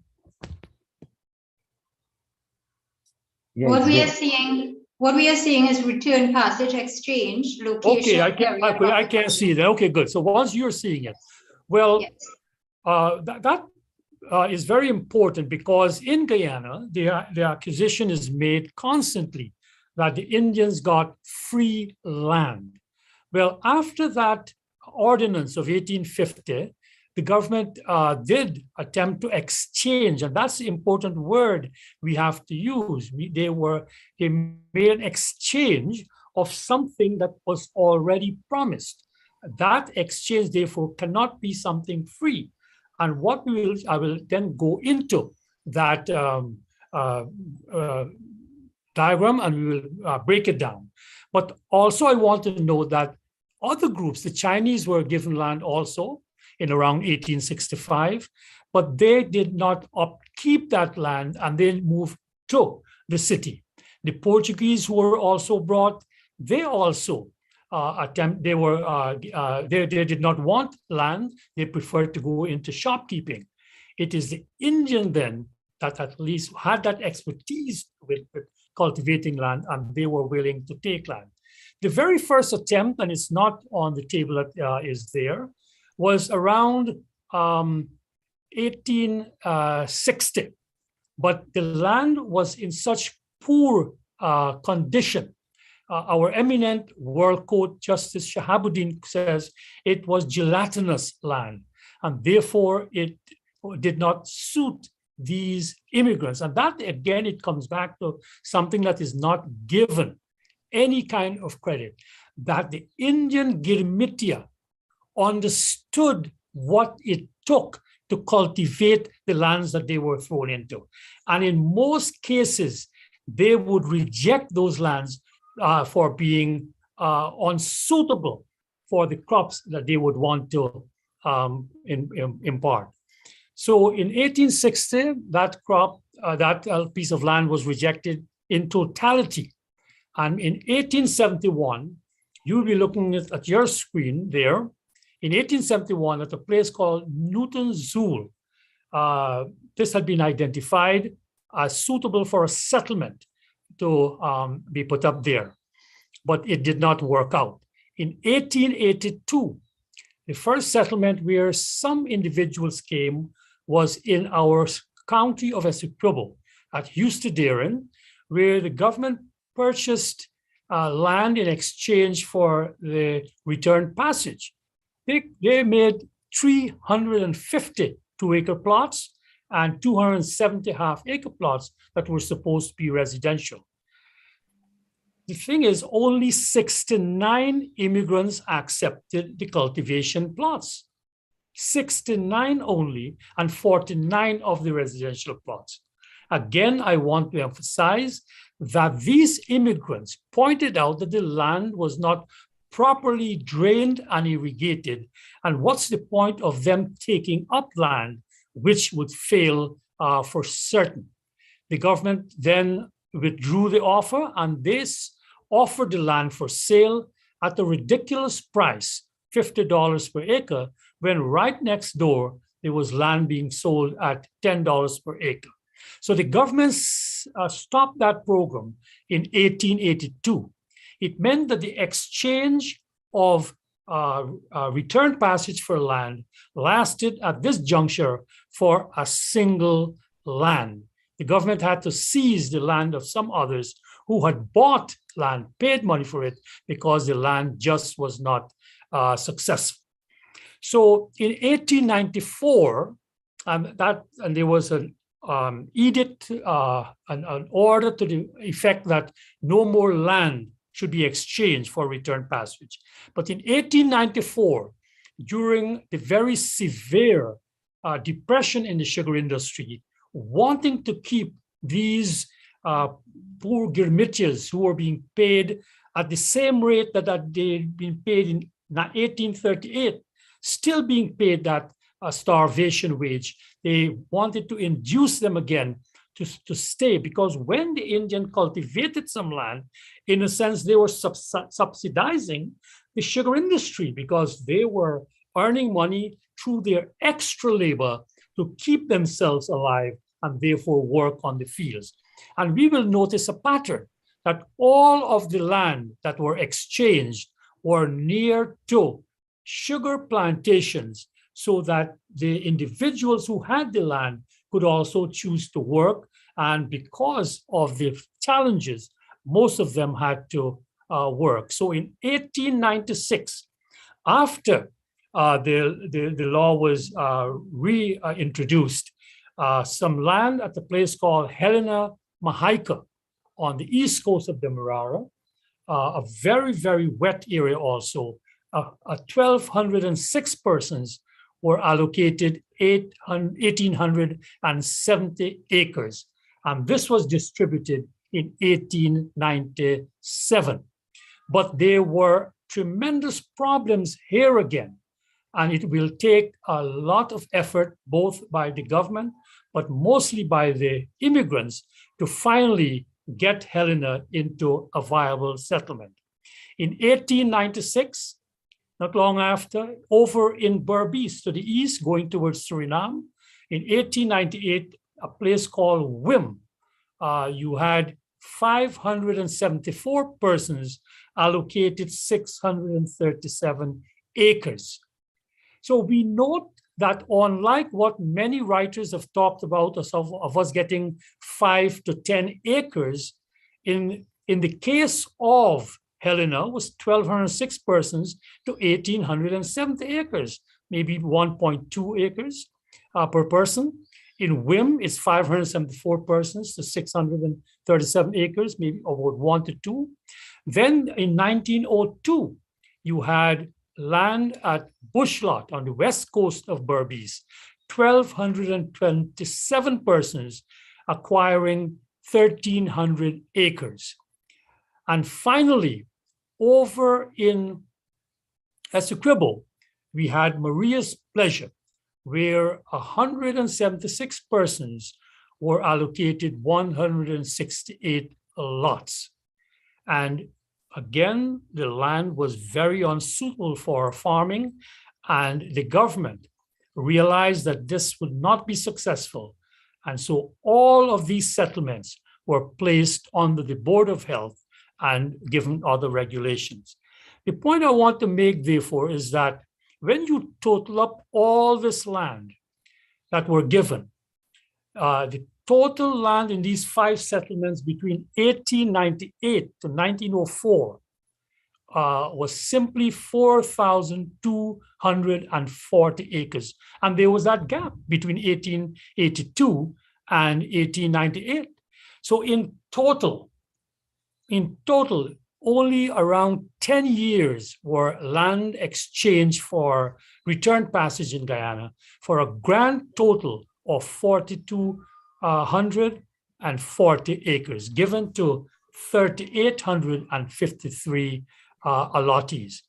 This research, and I give credit here to a very meticulous researcher back in 1975, Dr. Leslie Marianne Potter from McGill University, who did her PhD dissertation by laboriously going through the records in our archives and in our land registry. So this conclusively debunks the false claim that Indians were given land for free in Guyana. First of all, the amount is very, very small. And when you look at the second to last row there, you see that the cost of a return passage was about 60 British West Indian dollars per person. Yet the land that was given in each case is less, ranging from $35 to $45 per person. So even when the land was given in exchange, the Girmitia was robbed. There was nothing free about it. So that was the state of affairs up to that point. But the government in 1898 altered the law on the purchase of crown land. In Guyana, all land that is not freehold is crown land, and that could either be sold outright or leased. And in 1898, they began a process. They lowered the amount that you can purchase. In the past, it used to be at least 100 acres, and the cost was $5, and in 1861 to $10. But all of that was thrown out in 1898, Ordinance number 10 of 1898. And from now on, you could buy land in blocks of 100 and even at blocks of 25 acres on something called homesteads at 5 acres for only 10 cents or 15 cents per acre. So you could see there was a tremendously lowering of the purchase price and of the amounts. So when we go, please put up the second slide, please, on rice lands. Mr. Dave, would you mind just wrapping up in 2 minutes, please? We won't have time for Q&A. Great. So at this point in time, I will simply look at those massive figures there. But those were all purchased from around 7,000 acres in the 1800s, in the end of the 1800s, all the way to right now. We have, at least in Guyana right now, almost 500,000 acres planted. These are all either leased or purchased outright. Complete plantations were purchased by Indians, and they were able to cultivate rice through the technology that they brought with them from India. And it is a very important point, because African Guyanese also attempted in their time, and I close with this, to plant rice. But that was dry rice cultivation from the Carolinas. And in 1853, an actual company was formed to grow rice, but it failed. And it is the Indians, whom they call ignorant, whom they call unlearned, who they called all kinds of names, derogatory names. They brought their technology of leveling the land, knowing when to plant, knowing when to reap, knowing how much water at each stage of it. And they grew an industry that today is double that of sugar, which made Guyana necessary. My last parting comment, and it's very important to talk about the Girmitia who was derided. In the 1920s, there was an individual by the name of Jagdeo who brought in mechanization to the rice industry and revolutionized it. He brought in the first Caterpillar tractor, and he actually dug a canal hundreds of kilometers to bring water to his land. He had a launch to bring out his paddy, and yet, this is the irony, and I'll close with this, he could not vote because he was not literate, and literacy was a qualification for voting. So this unlettered man was able to revolutionize the rice industry in Guyana and build it to where it is today. Thank you very much. Thank you so much. As always, an extremely insightful presentation. Ladies and gentlemen, we should really thank our presenters today. This has been an extremely informative session. And at this point in time, I will invite you all to ask your questions. Please do so by raising your electronic hand. As soon as you do that, you will see, use the reaction button, raise your hand so that we can call upon you. There are already some questions. Jal, go ahead and ask your question, please, openly. You all, let me remind you that we are being recorded, and Robin will have to unmute anyone so that they can ask their question. Robin, can we take the first question from Jalaluddin Khan, please? Pleasant good evening and assalamu alaikum, namaskar. Thank you very much. And this was a very amazing presentation today by all presenters. Thank you, and thank you to the coordinators. Two questions. One, some feedback regards to what next in terms of, is there a clear case for repatriation of lands that were not allocated for regards to East Indian indentured contracts, one, and who and how could that be moved forward?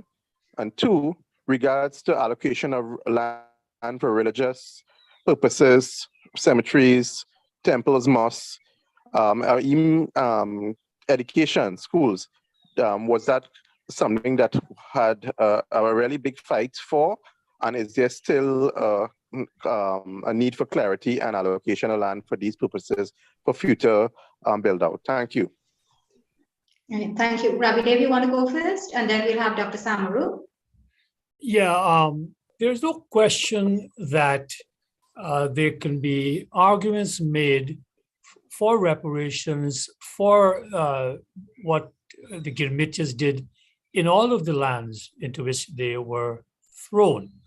I guess the prior question is, should one? What does that entail? Because as one of those beautiful evocative videos showed us, that our people suffered silently, but they moved on. They moved on.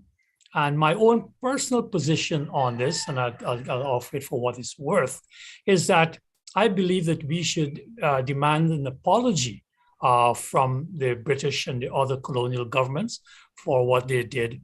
But in terms of reparations, I don't really believe in looking backwards. We have always been a forward-looking people. And for example, Guyana, we have only touched the surface of the coastline. Right now, Guyana is opening up with its oil wealth, and there will be hundreds of millions of acres opening up. And I can see the present-day descendants of Girmitia opening up these mega farms across Guyana in new crops like soya, in all the other crops that are needed for food security in the world. Thank you. Thank you very much. Dr. Samaroo? Right, you hearing me now? Yes. Yeah, right. Yeah, let me, if I may say, respectfully disagree with Ravi Dev, because I think there is enough information, particularly in the case of Trinidad and Guyana, to make a strong case for reparations. And I can tell you that the information is there. The information is easily available, but most of it are in the British archives. And it is my view that we could possibly commission somebody to go there. And I have written, in fact, on that particular issue with special relation to Guyana.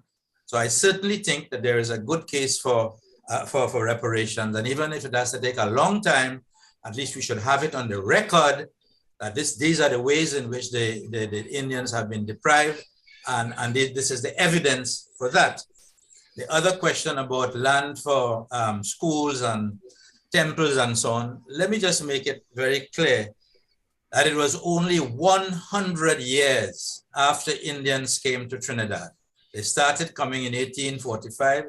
It was not until 1948 that the government recognized that non-Christian institutions could set up schools. But in the meantime, they had been giving out a lot of lands for Christian denominations to have their schools and their places of meeting and so on, not the Indians until 1948. That is 100 years after they had arrived. And it is only in 1948 that non-Christian, that is Hindu and Muslim schools are recognized. And it is only at that time that they start getting lands for their schools, their mosques and their mandirs, not given by the state. I repeat that, not allocated by the state, but allocated by Indians who and groups of Indians who had these lands and who could give them for the building of schools. For example, the Mahasaba schools were built all over Trinidad and Tobago, not on lands given by the government, but by lands given by Hindus in all kinds of villages in Oropuch and Nariva and so on, and similarly for the Muslim community. So to say that the state gave the Indians land for their development, I'm saying that is not true. It takes place only after 1948, and that land is not given by the state, but by, you may say, benevolent Indians who could afford to donate these properties and who understood the need for the building of places of education and of worship. Thank you. Let me just clarify something that Professor BRINSLEY SAMAROO might have misheard me. I completely agree with him that there is a case for reparations to the Gilmiches. I said that very clearly, but it is simply my own philosophical position that we should not look backwards, go forwards, especially I'm talking as a Guyanese, because the possibilities are infinite in terms of Guyana finally opening up its 83,000 square miles right now, and I think we can focus on that. Thank you. Thank you very much, gentlemen. Let's take another question now from Daryl Sukhdev. Go ahead, please, Daryl. Sorry, ma'am, could you hear me?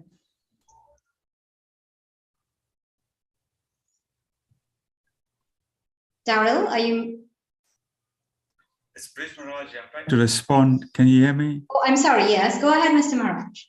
Yeah, I just want to state that I don't think we should look at land reparations in a narrow indentured context. I think there's a broader debate about land reparations and colonial dispossession. So this should be part of that bigger project. And secondly, with regard to land for religious groups, etc. In South Africa, Hinduism and Islam were only recognized in 1994, and clearly a lot of land that was allocated in favor of the dominant Christian faith. So there is a lot of space for the minority faiths to claim for land for their religious and cultural purposes. Thank you. Okay, great. Thank you for that. Dr. David Subran, would you like to go ahead? Yes, I have two brief comments. My grandparents received 10 acres of land in the Waima swamp, Caroni swamp there. And this land is only visible at low tide. And second is that I think we need to recognize the sacrifice endured by our ancestors in order to get land, to buy land. People who were getting 24 cents per day had to make tremendous sacrifices in order to have land. And their descendants today should really remember this and be appreciative. Thank you. Yes, thank you. Thing is, if the land is visible only in low tide, what do the descendants do with it? That remains a huge question. Let's take another question from Sandeep Singh. You can unmute. Go ahead, please. Robin, can you unmute Sandeep Singh, please?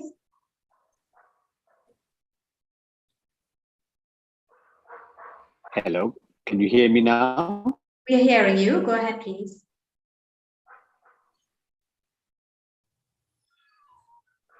Hello, we are hearing you. Okay, good.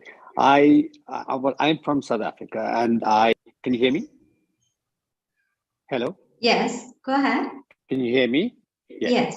Okay, I'm from South Africa, and I tend to agree with Prof. MAHARAJ with regards to repatriation costs. We should not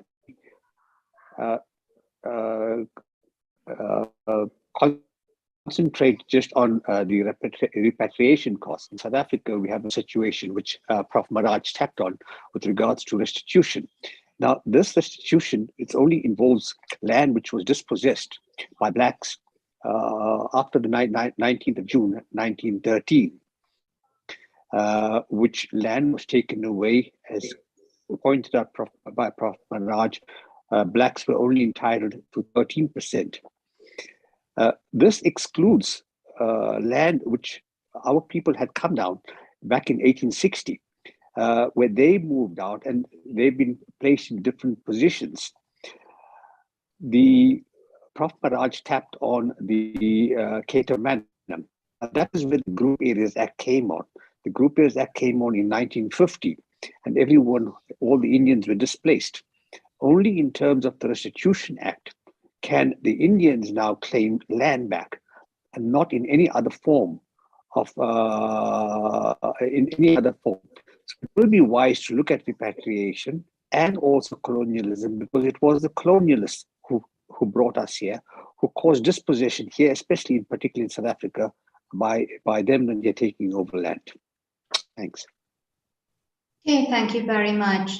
We have a question in the chat from Kasraj, and that is, are there identifiable lands which were lost or seized from the indentured laborers in Trinidad, and by whom?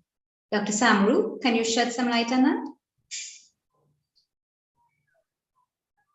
You can unmute, please. Right, you hearing me? Yes. Right. Yes, there are identifiable lands, particularly in central Trinidad, in the whole Caroni Basin, which is one of the areas to which Indians came. And as I said when I was talking, they got lands, but very bad lands, very poor lands, which they drained and so on and made into very habitable lands. Now it is in those areas in central Trinidad that the French Creole community, with insider information, because many of them were working in the government, would find out when an Indian man had died, a Muslim or a Hindu, and would go and simply tell the widow, I'm sorry, but I'm giving you 3 months to move out. And so the two points I'm making, that did happen. It happened in central Trinidad. And these families, as I said, were scattered all over the place.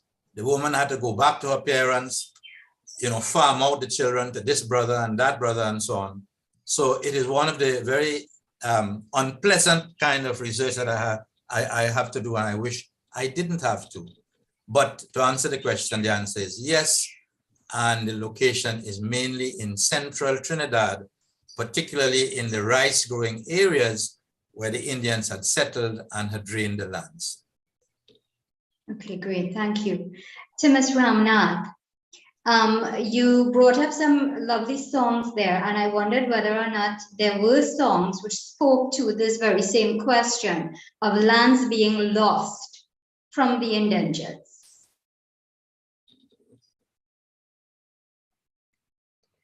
Yeah, that's true.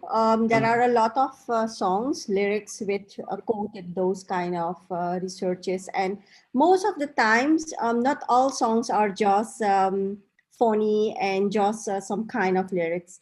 A lot of those songs who are based on immigration, indentured laborers, those are well researched songs. For example, the one of Raj Mohan, but also Angel Aruna's song. You can see, if you go to the YouTube channel, you will see they've done a great research with India on language and a lot of reports and colonial reports before they put on the lyrics. So there are written reports where you can see, it's quoted also by Lal and McNeil, that Indians who also bought land here, but they went back to India, Girimityas, they just left their lands here. But there were some other favors for the Indians here, the Girimityas, like after 5 years, they could buy a piece of land. That was not the case, for example, in Guyana or in Trinidad, even in Fiji. For the first 6 years, they don't pay rent. So there were some good profit on that in the case of the Surinamese Girimityas. I see. All right, thank you for that. Let's take a final question from Jal again. Go ahead, please. Good evening, all. My quick question is tied into Dr. Samaroo's last statement about lands being lost. A case study in Trinidad is Coolie Block in Diego Martin, referred to. I'm just trying to look at records for indentured land records, allocations, and secondly, to the politics of land with other interest groups. For example, the perception that other interest groups should get land compensation also. You know, for example, our African community who were ex-slaves and etc. So any comments about equity and compensation, and also about documentation of land records and these blocks of land that were allocated, like for example, the case study in Diego Martin in Blue Basin called Coolie Block. Thank you. Dr. Samaroo? Unmute. Okay. Yeah. Okay, unmute one more time. You hear me now? Good, yes. Right. Well, let me say to Jal that there is nothing to prevent the Africans from claiming reparations. I think they have a very good case, as strong a case as the Indians. So, I mean, my advice to persons of African descent who are listening to the program, that they should initiate programs in which they can make reparatory claims, and I think they have very good grounds for it. So far as the Indians are concerned, Jal, look at those records are there in the Registrar General's office of, you know, land acquisition records, which are there in the Registrar General's office in Port of Spain. And if you get access to it, you can find out some of the things that I have found out about the Indians, the Indian widows in particular, who were deprived of the land, and there were dozens of them, and you might say in all hundreds of children who were thus disenfranchised and had to be scattered all over the place. So those records are there, and I do hope that somebody would go into them and we can make a good case for reparations based even on the lands that widows lost. Thank you. Excellent, thank you very much. Mr. Sunil Kumar, would you like to make any closing statements based on everything that we've talked about, which was largely in the Caribbean? What would you like to say about the Fiji situation? Yeah, thank you. Thank you, Salima. The host has to start my video. All right. Thank you. Thank you. Well, on the reparation issue, I think it's a bigger and a broad issue. I haven't really heard much of Fijians, or I haven't heard any Fijians speaking about reparation. But surely I agree that there are greater issues for Girimityas in other parts of the world. And I think there has to be some degree of cooperation between Girimityas around the world for reparation. I know the Dutch, the English, the Portuguese would not even want to apologize for what they did, leave aside the money that needs to be paid. But surely there has to be some degree of pressure now that we are living in the social media world where issues are coming out very clearly everywhere, millions of people are reading, and the pressure can mount. And from my side, in terms of Fiji, I would imagine people would want British or UK, United Kingdom, to actually apologize for the bad, terrible treatment of the Girmitias at the time. And particularly so of women. And I have heard stories about the widows. I mean, that's absolutely heart-wrenching. You know, we haven't had that kind of situation in Fiji, but land has always been an issue. For the reason because in Fiji, the conduits were opened. We have had people moving out of Fiji very quickly to the US, to Australia and New Zealand and so on. So that demand has not really culminated into some kind of, demand in terms of real, issues that were there at the time. So reparation is a bigger issue, and I think the Girmitias need to press on.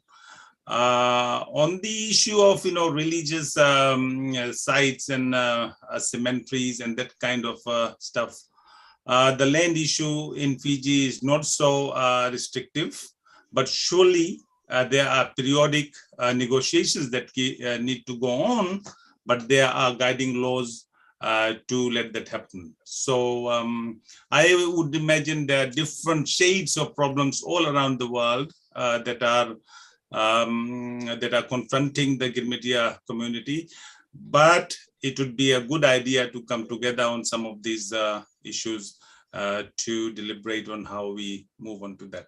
Thank you very much. Excellent, and that's an extremely good note on which to end. Thank you so much to all of our presenters.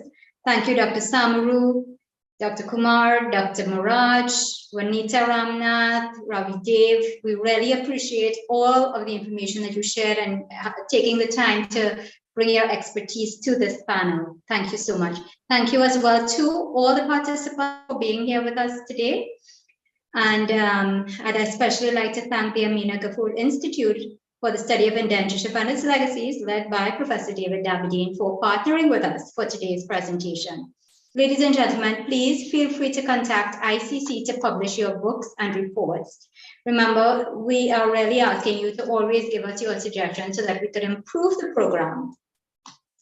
Thanks to the advisory and planning team led by Dr. Mahavir. Thanks to Ravin Ramsingh, our IT manager, who is always busy behind the scene recording. He will edit and upload it to our website and to YouTube permanently for posterity. Next Sunday, our conversation will be on the 50th anniversary of the expulsion of Indians by President Idi Amin in Uganda in 1972. So please like, share, and follow our Facebook page. That's all the time we have for today. So I'd like to say goodbye. May God bless all of you. Dhanyavad. Thank you. Bye-bye.